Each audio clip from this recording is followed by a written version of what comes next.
finger guns.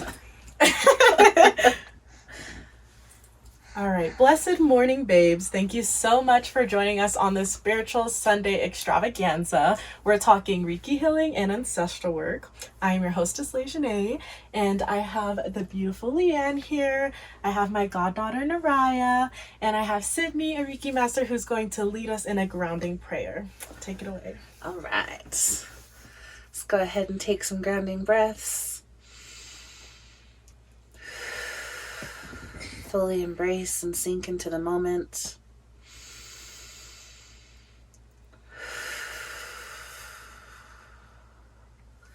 First and foremost, I acknowledge that we are on stolen land. This is indigenous land.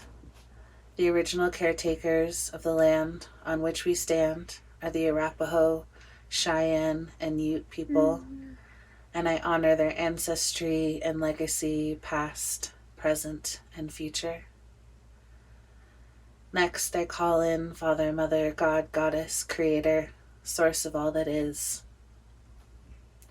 I call in our benevolent ancestors, spirit guides, healers, and protectors. I ask that they encircle us with grounding force, love, and protection. I affirm that this is a safe space. This is a sacred space. I affirm that this is a protected space and a space of non-judgment. I know and affirm that truth will be spoken here. What is needed to be said will be spoken here. What is needed to be heard will be spoken and received by those who need to receive it. I know and affirm that divine right action flows through our thoughts, words, and actions during this time. We are rooted and in alignment with our path and that of our highest and best good. It is with gratitude that I have spoken these words, and as I have spoken them, it is so, and so it is. Ashe. Ashe. Thank you, Sydney. Thank you. Yes, that was beautiful. Yeah, so you are a Reiki master. Can you tell us a little bit about that journey? Like, how did you become a Reiki master? Sure, yeah. It's kind of funny. Like most things with my mom, she just sent me a text message one day and was like, we're taking a Reiki class. And it's on this date. Let's see, it was about 10 years ago. And so the Reiki master that I learned from was Jenny Prince. And we did our 1 and 2 attunements during that weekend. So for those who might not understand, Reiki is spiritually, translated to English, means spiritually guided life force energy. And Reiki practitioners take their level 1 and 2 classes, which come with an attunement where you are attuned to be able to access and channel Reiki for your clients. I mean, one is so you can do it for yourself, family, and friends. 2 is more practitioner level, and then 3 is mastership, where you're able to teach.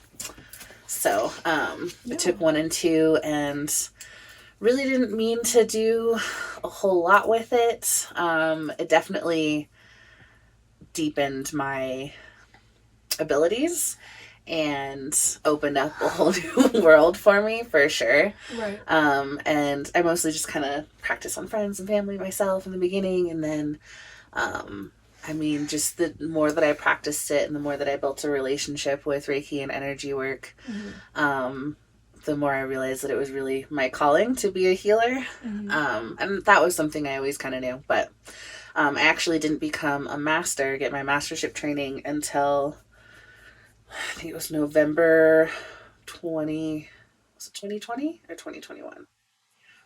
I don't know. We were allowed to be in person with each other, but we had to get a COVID test to be able to go to the class. For sure. Yeah. At that point during the panoramic.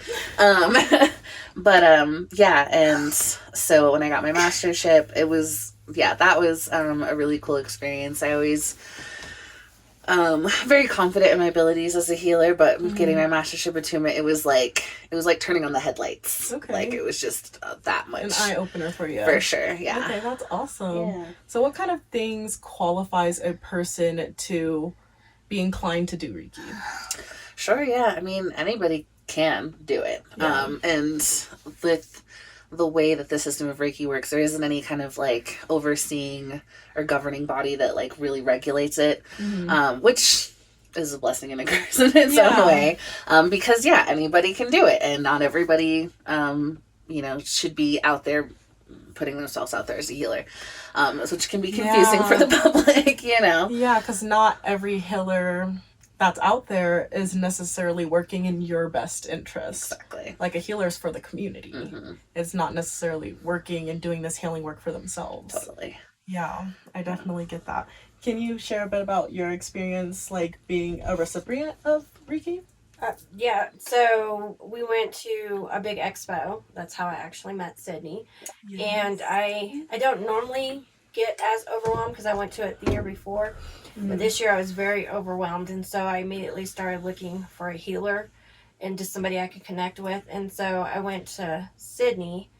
Well, I did scan the room, went to her. I was like, so tell me a little bit. She started talking. I was like, never mind, I don't need to know. Just, you need to heal me. And so... was it that innate feeling? Yeah, I just knew. Yeah, I knew. Yeah. I just knew. And so, but I'm one of those people because I've had healing before, but they've also mixed it. It's like chakra and massages and stuff. So I'm used to somebody touching me. So, and in your mind, if you've never experienced it, you're used to, like, if you're paying for a service, you want to feel it somehow physically or hear something. She's just quiet. She what Those drew me in.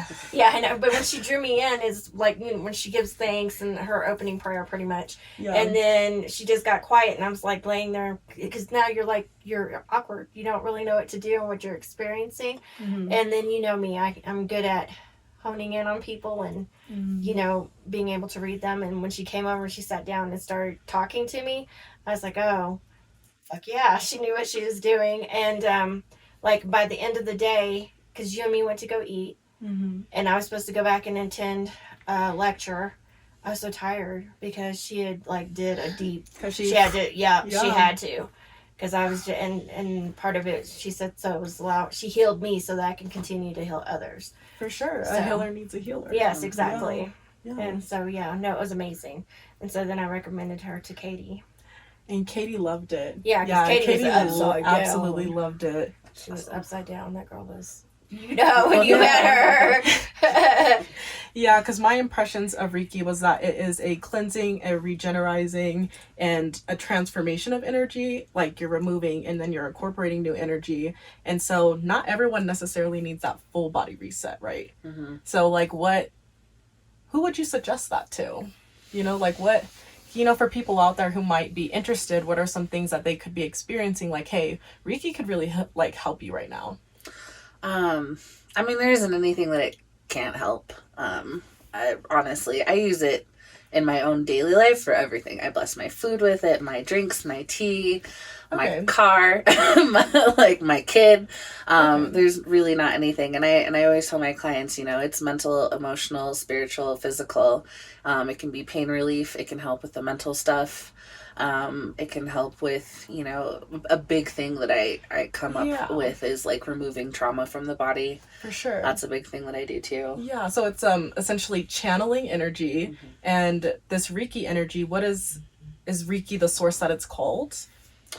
So it's life force energy. It's like the energy that animates all life. It's just like a very pure, concentrated form of that energy. And I mean, I know just in my own spiritual practice, like when I'm connecting with spirit or my ancestors or, source, all the things, it feels the same. Okay, that's what I'm asking you. Yeah.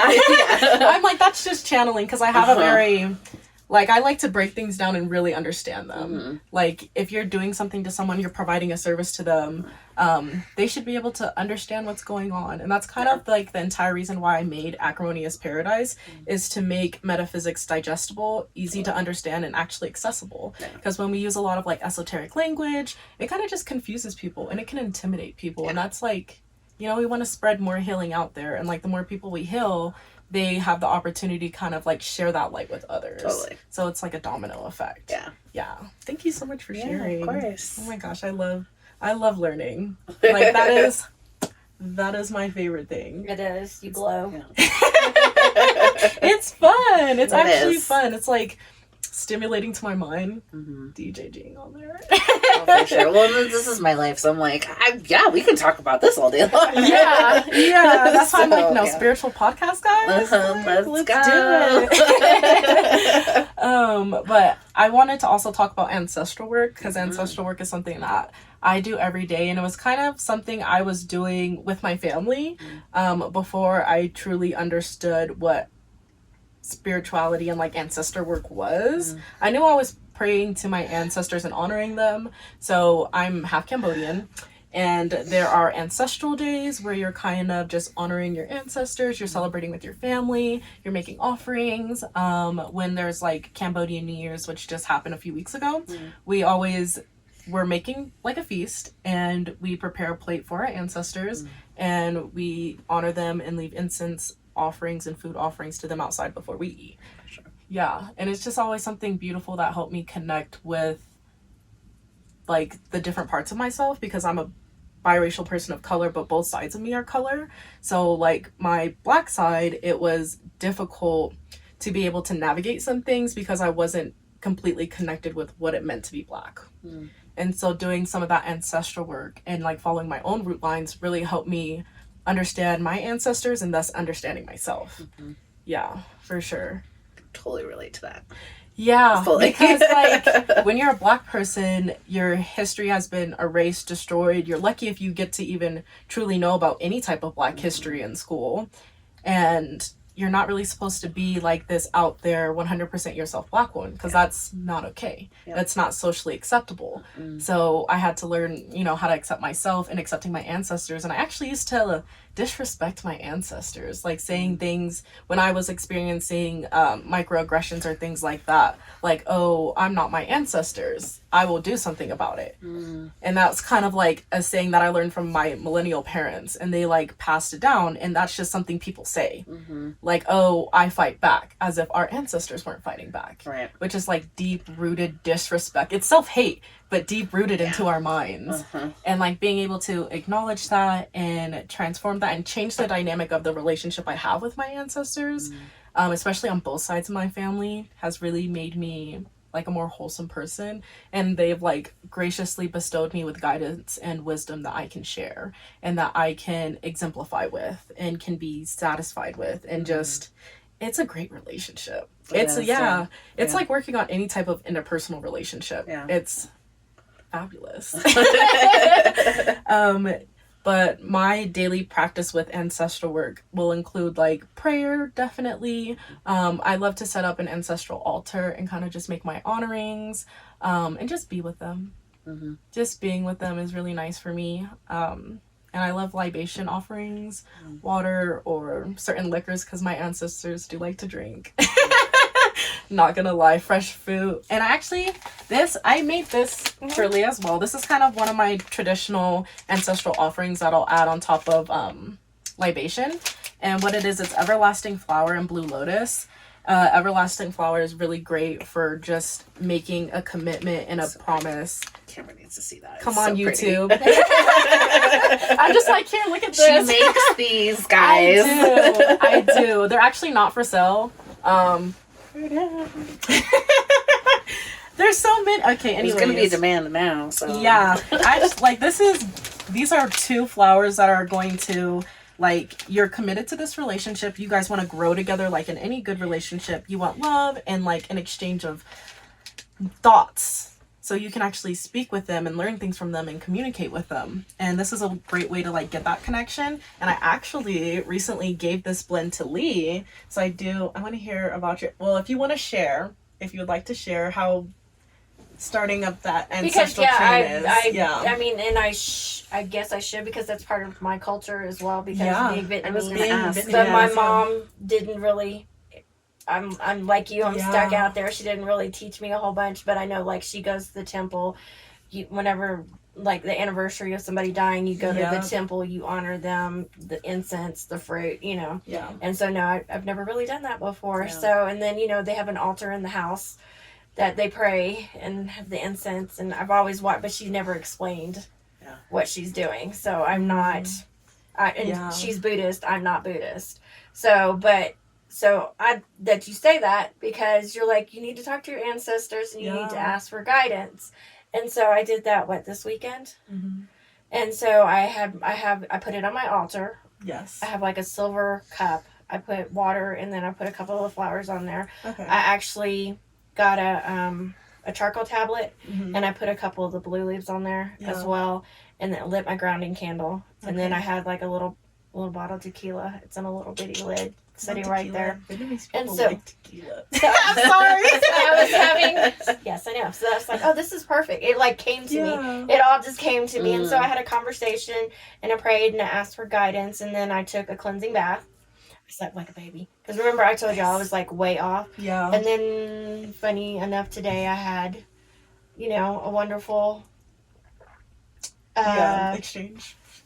What was it? What was she's opportunity? An opportunity arose. Yeah, but whenever I do these things and I ask for guidance, the opportunity always, and it's a really good opportunity, as y'all know, but it's just, I still struggle. Because they can help you clear your path. Right, exactly. Because they can go further than you can see your own path. Mm-hmm. So it's guiding, and so, and it worked. It was very helpful, so. I love that. Yeah. That's like, that like warms my heart. I love I love when I go in, because it's nice to actually see the results of something, and it's not like you're not asking like, hey, I want for favors. I want to win the lottery. No, I'm asking for guidance. Can you guide me? Can you help me and my family make better decisions? Can you provide me with some clarity? Yes, because I also sent you I found a prayer that I was really pleased with, and then I kind of adapted it for me and my family, not just me. Yeah. And so I would love to do a prayer workshop class in just making your own prayers and just because the best prayers, or at least for me, I love other people's prayers. They resonate with me on some level, but my favorite prayers always come from me and my space and my my source energy when I want to, really connect with it. Mm-hmm. But that's the same thing of creating ritual from scratch. It just hits different.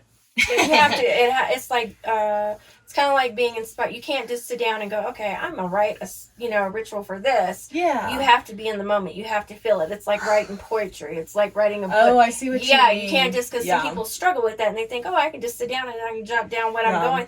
No, I'm a crafter. Yeah, it doesn't always flow like that. I wish it did flow that easily. There's several types of ritual, periodic ritual, ritual based on calendar, seasons, spur of the moment rituals that are based on emotions, and how you're feeling in the space you're in.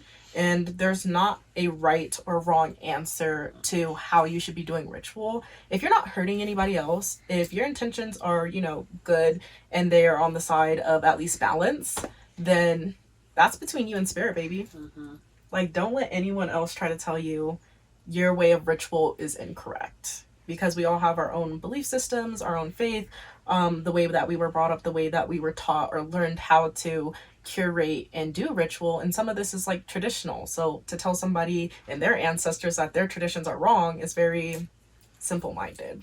Yeah, It is. How is your practice with your ancestors, if you would like to share? Yeah, I'm happy to share. Yeah. So my daily practice is I collect 3 items. I have a piece of calligraphy that my uncle made for me when I had my daughter, and then I have my grandfather's ashes, and then I have a hairbrush with my Nana's hair still in it. And so I take those 3 items and set up an altar with it. And I send them Reiki, because Reiki and energy transcends time and space, and that's just a really great way to connect with them. And so with Reiki, there are different symbols that you learn how to use, and with the level 1 attunement, the remote symbol is one of the first ones that you learn, which is how you send distance Reiki across time and space. Cool. And so using those items as talismans, and then they kind of distribute the energy as it needs to be, kind of. And then sometimes I'll get specific requests. Are talismans messengers? Yeah, I think so. Okay. Yeah, I understand these concepts, but by different names. Sure. Yeah. I mean, my definition of talisman is it's kind of like a portal that connects Okay, the they're two. gateway protectors. Yeah. Okay. So it's like this energy is going directly to my Nana because it's her hairbrush with her hair on it. The law of correspondence. Mm-hmm. Yeah. So that's how I utilize it, and then you know, they just kind of distribute, and then if there's specific requests, because my Nana used to be a smoker. Yeah. So sometimes she'll want cigarettes. So like, all right, fine. Like, I got you though. I'll actually roll something up for you if you want. You want a spliff? I know you want a you want a half and half. Yeah. It's funny. And she always laughs whenever she asks, like it's like a naughty thing. Yeah. And I'm like, yeah, that's fine. Cute. I got you. Yes. Yeah. Or like sometimes it'll be food. They'll get specific requests, like make a meal or whatever. Yeah. But if I'm ever making like a big meal or some to do thing, there's always an ancestor plate. Yes. Or a spirit plate that I put out, kind of thing. If I do any kind of ritual or anything, I always leave out an offering for my ancestors in addition to whatever it is I'm doing. Oh, for sure. I think like for a ritual, at least for me, like ritual that is like I've planned it, I've spent time with it, and that's something I'm doing. And sometimes I typically don't do sporadic ritual. Yeah. I have my daily practices, but outside of that, you know, my daily practices help maintain me. And you know, life happens. Mm-hmm. There's up and downs. Life happens. But I correspond it with what energy is going on and what I would like to channel. I do a lot of like moon and sun work depending on the seasons, and that's why I do like yin yoga. So it really just depends. Like right now, yin yoga is really great for me in the spring and summertime, because there's a lot of masculine energy with the season. So it's just like trying to always maintain that balance. Yeah, so when we're doing, when I'm doing ritual, I like to do offerings. I think offerings are kind of just standard offering on a daily basis. It just shows your gratitude and that I know I am not the biggest thing out there. I know that there are things that help me succeed in life, that help guide me, that help my pathway. And I want to honor those things. Totally. Yeah, and I think it's almost just as important to honor. You don't have to honor all of your ancestors, by the way. Not all your ancestors are on your side. Oh, yeah. There's a reason why I say benevolent ancestors when I do my calling and prayer. Yeah, I see why you would do that, for sure. Yeah. But not all of your ancestors have your best intention in mind, but I think it's also great to start with the living ancestors that you have now.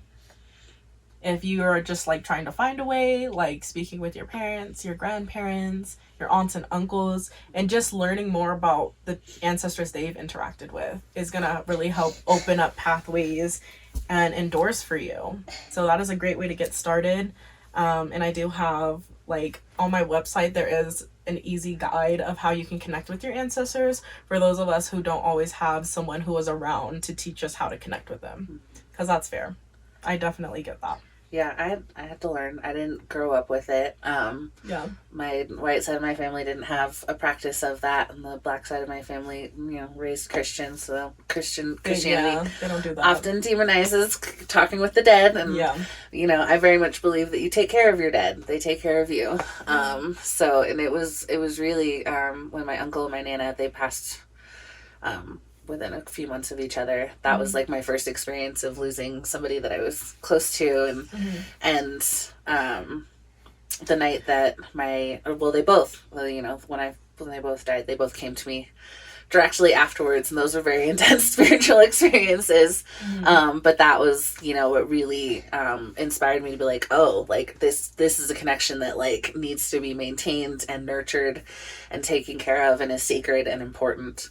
So and then just had to I joined Facebook groups, like different like hoodoo root work kind of Facebook groups, and like learned that way. There's a lot of different ways you can do it out there. So many ways. Getting connected with people, get connected with people who are already doing it. Learn from them. And like the best thing you can do as someone who's just starting out in mostly anything is trying to learn from other people's mistakes, because you don't have to make them. You don't. Like, it's very possible for you to just learn from others. Raising a sexually liberated human being. Thank you very much. Beautiful. I absolutely love that. I love the way you raise your kid. Thank you. There's a lot of love and passion, and just like you want to make sure that she's getting the best life from your experiences too as she possibly can. Yeah. And not all parents are built that way. Thanks for saying that. You're welcome. You're absolutely welcome. Speaking of sexual liberation, I felt like taking it back, to the Summer of Love, to have our own Summer of Love. Yes, and we are doing a holistic event on June 4th. We have oracle card readings, we have Reiki healing, we'll have raffles, silent auctions, acupuncture, massage therapy, vibeception. There's the list goes on and on. It goes on and on. It's an event you do not want to miss. You don't. It's going to be lots of fun. It will be lots of fun. I'm actually really excited. I'm pumped. Music, food truck, community, friends, tea, kava. We can keep going. Yes. And it's the Kava House is helping us. We are co-partnering with them, and they're helping us host this. It's actually at the Karma House venue, and they are a beautiful organization. They really are. They really are. They're a nonprofit, and they work with people who are going through sobriety. A recovery community. They also do a lot with persons experiencing homelessness.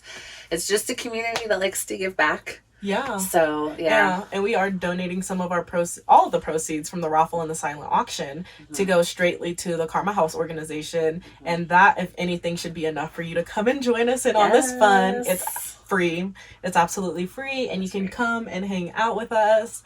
We're going to have lots of fun people there. It's going to be a blast. It's going to be good. Yes. Yeah. Yay. And I just have to lay over the audio.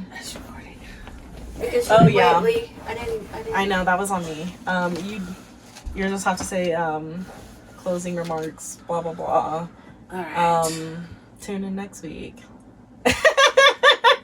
Got it. All right, and shebang.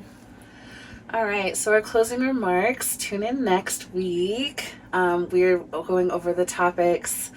Ask a spiritualist. Am I the asshole? ... Find out your... Fuck. Okay. Find out your... Okay, we're gonna have to start over. I'm so sorry. I wonder if I could go... Okay. I have to find an audio editor. editor. Yeah, it looks like we'll have to. Yeah. We tried. I tried. That's on me, guys. You can't just back it up? No. Doesn't let you do that? No, it literally just records. Oh. Yeah. Okay. Start off with me again? Yeah. Okay, cool. Yeah, with you. All right. D'accord. All right, with our closing remarks for this week's podcast, we are... Sorry. I don't know what I did, guys. Anyways, starting over. Yeah.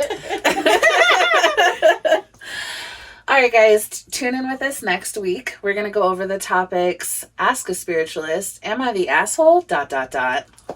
How to deal with a Debbie Downer and not let them kill the vibe. And find out your spiritual superpower. Yeah. So Sydney's going to be leading us in a grounding prayer. And we'd love if you guys could just join us as we... Join us. So I'm going to do something a little bit different. I actually found the direct Aramaic translation of the Lord's Prayer. Oh. Yeah, and it's really beautiful. It's super just gender neutral. I love it. It's beautiful. I'm accepting of most belief systems because I'm not too good to say your faith doesn't exist to me. Same. Yeah. So this one, just hearing it touched me. So my ancestors, they'll like it. They were Christian. They are Christian. Got it up in there in mine too. Ya. So. All right. Let's take a couple deep breaths. O cosmic birther of all radiance and vibration, soften the ground of our being and carve out within us a space where your presence can abide. Fill us with your creativity so that we may be empowered to bear the fruit of your mission. Let each of our actions bear fruit in accordance to our desire.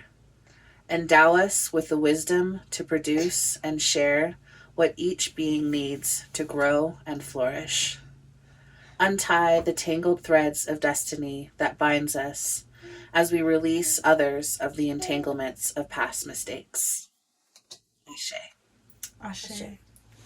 Thanks, guys. Bye.